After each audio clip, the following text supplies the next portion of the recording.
Growing up in the church, whenever someone would ask kids any question, no matter what the question was, the answer was always God, Jesus. That was what we called the Sunday school answer. Whenever you just automatically assume the answer must be God or Jesus, right? And today, that's what we'll see that happens with Gideon. Gideon's answer is God, but does his life line up with that? And the same with us. Do we sometimes tell the answer we know is correct, but our lives don't line up with that? So that's what we're going to be talking about today. Do we profess God to be our King, but not act like it? Do we say that God is the answer? God is the one that we look to. God is the one that we are supposed to serve. God is the one that is supposed to be in charge of our lives, and then live like that or not, right? So this is going to be the question today. So I'm going to go ahead and tell you the story of Gideon and then why that is our question, why that's what we're going to be talking about in our own lives. So if you remember last week, God called Gideon to be the one to free them from the Midianites. The Midianites have been terrorizing them for 7 years, and God has called them to free them from that. And the two sides are camped out. So we've got the Israelites in one camp and the Midianites in another camp. They're about to fight. And then God tells Gideon, you know what? There's too many of you. So this is what he says in Judges 7, verse 2. The people who are with you are too many for me to give the Midianites into their hands, lest Israel claim glory for itself against me, saying, my own hand has saved me. So God said, you have too many soldiers. And if right now you go and fight the Midianites, you might think that you are so powerful that you were the ones that were able to do this. And so I'm going to start reducing the number of soldiers. And so the first thing he tells them to do is, I want you to go and address the soldiers and tell them, if any of you are afraid, go home now. We don't need you here if you're scared. And there was actually precedent for this. In Deuteronomy 20, God told Moses, when you go to war, tell the people, this is what they are supposed to say to the soldiers. These are the ones that can go home. And one of the groups were the ones that were afraid. And the reason for that is because fear is contagious, right? And we don't want one soldier making another soldier scared. And then quickly we find out everybody's afraid. We have no courageous soldiers, right? And so God said, if they're afraid, just tell them to go home. And so Gideon does this. This is the first thing that Gideon does, tells them to go home if they're afraid. And he loses 22,000 soldiers. It says there's only 10,000 soldiers remaining after he tells them this. Now, that means over 2/3 of their army are gone. Over 2/3 of the soldiers are scared and they go home. And you would think, first of all, that's a little alarming, although they've been being terrorized by the Midianites for 7 years, so I guess it's no wonder that they're afraid, but that's a little concerning. And then why 22,000 you get rid of? You've got over 2/3 of your army gone. Why is that not enough, right?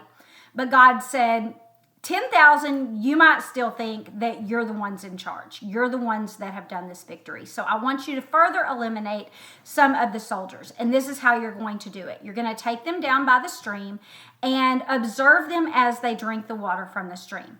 And separate them into two groups. One group of people that kneel down to the stream to drink, and the other group who scoop the water into their hands, stand up, and drink it out of their hands.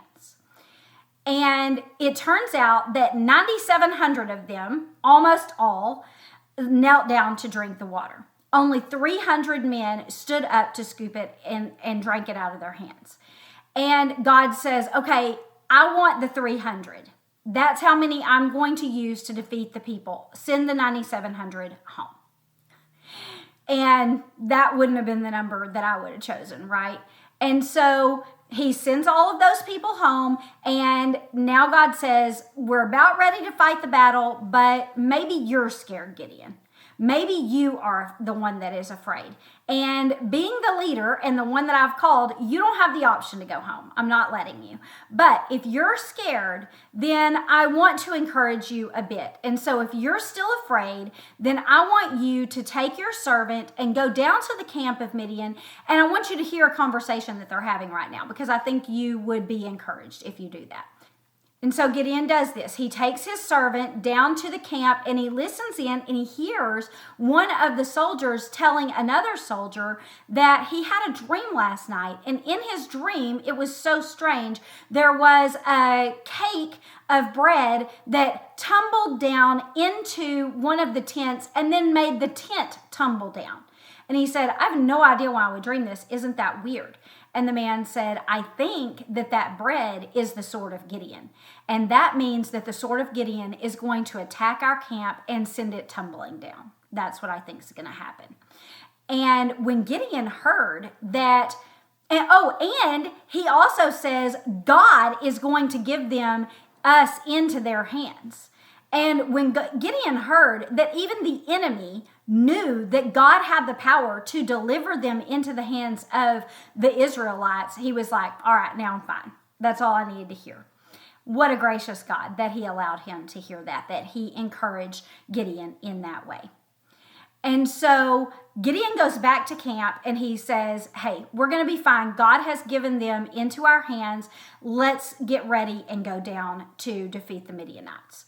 And he divides them into 3 groups of 100.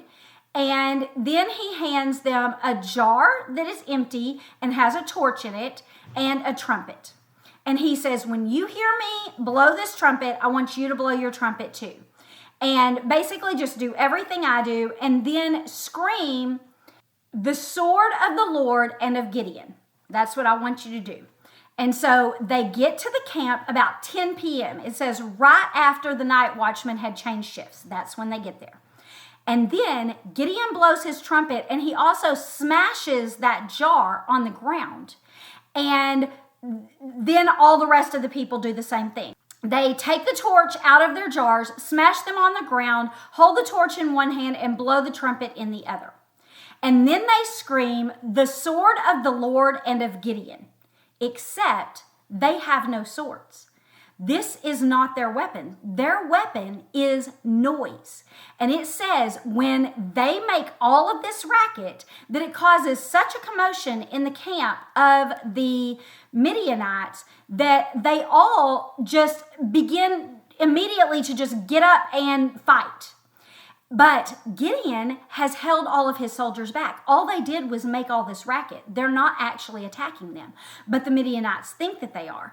And so he's held all of their soldiers back. And since it's dark, they don't know who they're fighting. They think they're being attacked. And so they just hear all this noise and they get up and they start fighting. And what ends up happening is they kill each other. They just begin killing each other until finally they start running away in all directions. And then that is when the Israelites begin to chase them. And Gideon calls Asher and Naphtali and all of the tribes of Manasseh together and say, let's go pursue these people. And then he calls the tribe of Ephraim and he says, I need you to blockade all of the waterways so that they can't escape through the water. So will you go do that? And the Ephraimites do this, and they catch 2 of the princes and kill them. And after they kill them, they cut their heads off and take them to Gideon as proof. And then they name each of the places that they killed these people after them. And so it says that Oreb was killed at a rock, and they named it the Rock of Oreb. And then Zeb was killed at a winepress, and they name it the Winepress of Zeb. So these are just significant places that they're identifying with what happened there.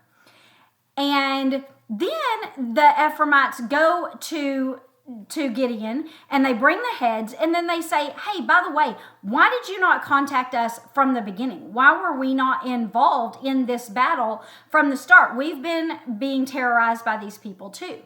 And the reason, presumably, that they weren't involved is because they were too far south and the battle was being fought up north. That would be the reason that would make sense. But Gideon doesn't say all that. He says, hey, what are you upset about? You got in on the end of it. You are participating in the victory. That's the most important part, right?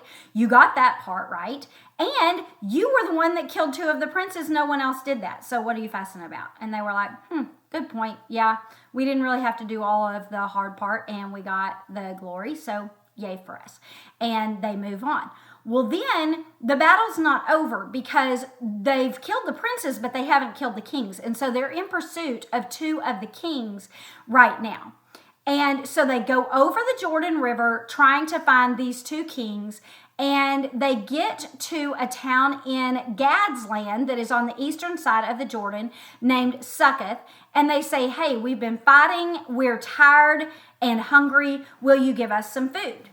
And Gad said, you're pursuing the kings and you haven't caught them yet? And they said, yeah, we're pursuing the kings and we haven't caught them yet. And they said, all right, well, we'll give you food when you catch them. Your mission's not over and you get no food until you complete your mission, which is so weird. Who knows why they would do that? It seems super strange, but it doesn't elaborate on it. It just says that they did this. And then Gideon's furious. And they say, come back when you've completed your mission. And he said, oh, I'll come back. But when I come back, I'm going to thrash you with thorns and briars. This is verse 7 of chapter 8. And he says, for this cause, when the Lord has delivered Zebah and Zalmunna, those are the 2 kings, into my hand, then I will tear your flesh with the thorns of the wilderness and with briars. Then he travels to Penuel, which is another town in Gad's territory, and asks them for food, and they say the same thing. And then he says, well, whenever I get done with these kings, I'm going to come back and I'm going to tear your tower down. And then he goes and pursues the kings. And it says they found the kings, and when they find the kings, they're unaware that they're there. And it says not only did they find the kings, but they found 15,000 of the remaining soldiers. So it tells us here that they have killed 120,000 have died, and there's only 15,000 left. So almost 90% of their army is dead. They've only got 15,000 men remaining, and that's still way more than the 300 that the Israelites have. It's even more than the 10,000 that they had whenever they told the ones that were scared to go home. And so when Gideon went up that night to their camp and listened in on the man's dream, before he heard the man's dream, he must have been terrified. And it even says they were like the locusts and their camels were unnumbered. It's like there were so many of them, I have no idea how many there were. Well, now we find out that there were 135,000 of them, and they have 300. So they're outnumbered 450 to 1. And so they get to these kings and the 15,000. They don't know they're there. They attack them and it scatters everybody. Everybody runs, but they pursue the kings and they capture the kings. But they don't deal with the kings right now because Gideon still has these 2 towns in mind. So now that he has completed the mission of catching the kings, he goes back to Succoth. And it says, captures a young man there, and he interrogates the man, and he says, I need you to give me names of elders and officials in the town of Succoth, because I'm about to punish these guys. And he does. He gives him a list of 77 men. And then he proceeds to go to find these 77 men, and do exactly what he told them he was going to do. This is verse 16. It says that he took the elders of the city and the thorns of the wilderness and the briars, and with them he taught the men of Succoth a lesson. Bet he did. He did teach them a lesson for sure. And then he went to Penuel, tore down their tower just like he told them, and then killed all the men there. And so none of that story makes any sense to me. I have no idea why they would turn him down for food. That seems ridiculous. And then this seems like a pretty harsh reaction to that, doesn't it? And I don't know. I guess if they refused them food, they could starve to death. I guess, that kind of makes sense to the harshness. But I just feel that God probably didn't condone this. It sounds a bit more like vengeance than, teaching them a lesson, as he says. But maybe it doesn't speak to it. It doesn't tell us whether God condoned this or he didn't condone this. And by the way, this happens all over the Bible, where it is just telling us what happens. It's not telling us how God feels about every single little thing that's going on, because this is a narrative. And that's not part of the point of it. And so sometimes it will say things in the Bible and you might think, well, Gideon did that and God didn't say anything about it, so it's okay. And that doesn't necessarily mean that that's why he didn't say anything about it. Maybe he didn't say anything about it because if he addressed every single thing that every single person did, the Bible would be, forever long. And so he just sees no point. They're just telling the story, okay? So I would assume that God probably didn't love this idea, and this is just what Gideon did. Now, this is over, and he goes back to the kings that he's captured, and he deals with them. And so this is verse 18, and it says, he says to the kings, "What kind of men were they whom you killed at Tabor?" And so they answered, "They were men as you were. Each one resembled the son of a king." And then he says, "Well, those were my brothers, the son of my mother. And as the Lord lives, if you would have let them live, I wouldn't have killed you." And so let me just stop for a second and say, we have no idea what they're talking about here. We have no record of this battle at Tabor or anything that, these kings did to people there. The last mention of this is Mount Tabor, where they gathered almost 50 years ago for the battle with Deborah and Barak. But that seems like an awfully long time ago for it to have happened there. And so most likely this was just a town that they terrorized in their 7 years of terror, and they killed some people, and they happen to be Gideon's brothers. And so he's mad about this. And so he takes vengeance on them too. It says that he said to Jether, his firstborn son, "Rise up and kill these two kings." But the youth wouldn't draw his sword because he was afraid, because he was still a youth. So he was too young. He'd never killed anyone. He didn't want to kill anyone. And he didn't do what his dad said. And so then the kings start taunting Gideon, and they say, "Rise yourself and kill us. For so as a man is, so is his strength." And so they're basically saying, if you're such a strong man, kill us yourself. Or are you not a man? You're going to get your son to do it. Is that what you're doing? Trying to taunt him. And so then he's like, "No, I don't have a problem killing you. I was just giving this to my son as his first kill," basically, because he was trying to make him into a warrior or whatever. And so he kills them, and it says, "Take the ornaments that are on their camels' necks," whatever those were. And we presume that this was just another act of vengeance, because he says, "I would have let you live if you wouldn't have killed my brothers." And so instead of it being an act of war, which would make sense for them to kill these kings in an act of war, it seems that this was another act of vengeance.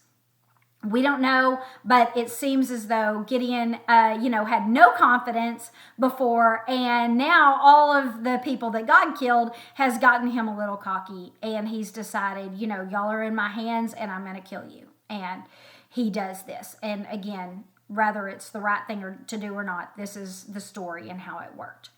Now, after this, the people come to Gideon, and they say to him, this is verse 22, "Roll over us, both you and your sons and your grandsons also, for you have delivered us from the hand of Midian." Now, this is exactly why God wanted to reduce their army, right? So they wouldn't think that it was Gideon or anyone else who had defeated these people. And yet, even though they were outnumbered 450 to 1, don't forget, and God had made it where the Midianites, 120,000 of them killed each other, they still think Gideon did it. And so, people are just sinful. And they don't recognize God when they see him, right? And so they go to Gideon and they say, you've delivered us. We want you to be our king. And then Gideon says the right thing. He says, I will not rule over you, nor shall my son rule over you. The Lord shall rule over you. So what he's saying is, I'm not going to be your king. The only king that you should serve is God. He is the ruler. He is the one who needs credit for this battle. And I'm not going to be your king. You need to look to God if you want a king. All the right things to say, right? Then he says, but I would like to make a request of you, that each of you would give me the earrings from your plunder. For they had golden earrings because they were Ishmaelites that they had killed. And so they answered and they said, we'll gladly give those to you. And so they give him the earrings, and it says that the weight was 1,700 shekels. And so this was like 42 pounds of gold that he collected. And it says with this gold, he made it into an ephod and set it up in the city of Ophrah, which remember is the city that he was from. And it says that all of Israel played the harlot with it there, and it became a snare to Gideon and his house. Remember how God had told him to topple the altar of Baal that they had there? And he did that, and then he made an altar of God. Well, now he has made a golden ephod. Ephods are supposed to be worn by the priests, and it doesn't seem that he is wearing it as a priest or as a king, but he has set it up as some sort of like trophy of their victory, and now it seems that they're worshiping it. They're definitely being pulled away from God, drawn away from God by this golden ephod that he has displayed as, proof that they have been victorious in his town. So it's kind of like, a trophy of him in a way, right? And so, he doesn't take the kingship. He doesn't accept the kingship. But then he kind of makes himself like this kingly, priestly, authoritative garment made of gold, and then displays it. And then it says that it draws the people away from God. Well, of course it does, right? Because what else is it there for? Then at the end of the chapter, it tells us what happens after this battle. It says that they had peace for 40 years. That's wonderful. But then we hear that Gideon goes on to have 70 sons and many wives.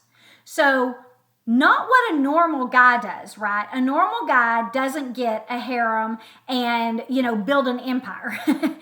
And so even though he didn't accept the title of king, and he isn't wearing kingly garments, it seems as though he's kind of acting as a king. He's got this golden ephod up, displayed in his city, and he's got a harem and an empire. And so he's kind of acting like he's a pretty important man, if nothing else, right? And then it says that he also has a concubine in Shechem who bears him a son. I'm sure he has many concubines, but this one he has, and he names the son that she gives him Abimelech. Well, you know what Abimelech means? Abimelech means my father is king.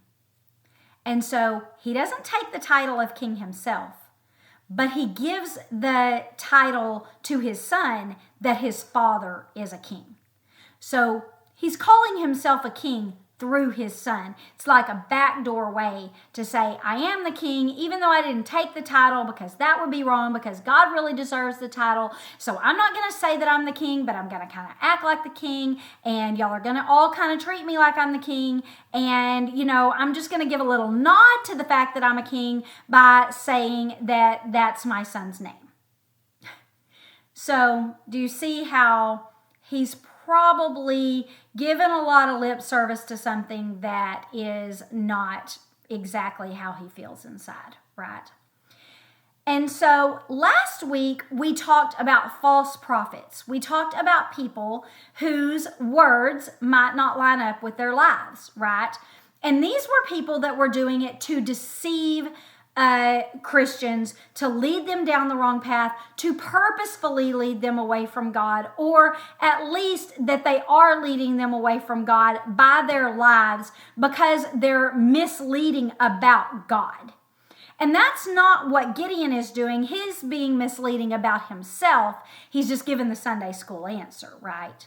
He's doing what maybe we all do in some way or the other. We might want to criticize Gideon and say, how could you do this? You know that you were just an ordinary guy out in the threshing floor, taking care of your grain, trying to keep it from these Midianites, and God took you out of that ordinary life and made you the judge, made you the rescuer, made you the deliverer, and put you in the position that you're in today. You know that.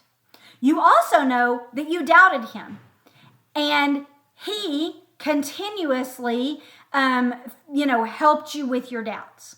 You know that you were afraid, and God helped you not be afraid. You know all of these things about yourself. You know it was all God and not you. You know that God reduced the army twice. You know that you were outnumbered 450 to 1, and God is the one that beat those Midianites and not you. You know that God caused them to go into a confusion and defeat themselves, basically. You didn't defeat them. They defeated themselves. All of this was of God. You know every single bit of that, yet you say you know it, and then you go on and you act like it was you by putting your trophy in your town, and then you act like you're the king even though you say God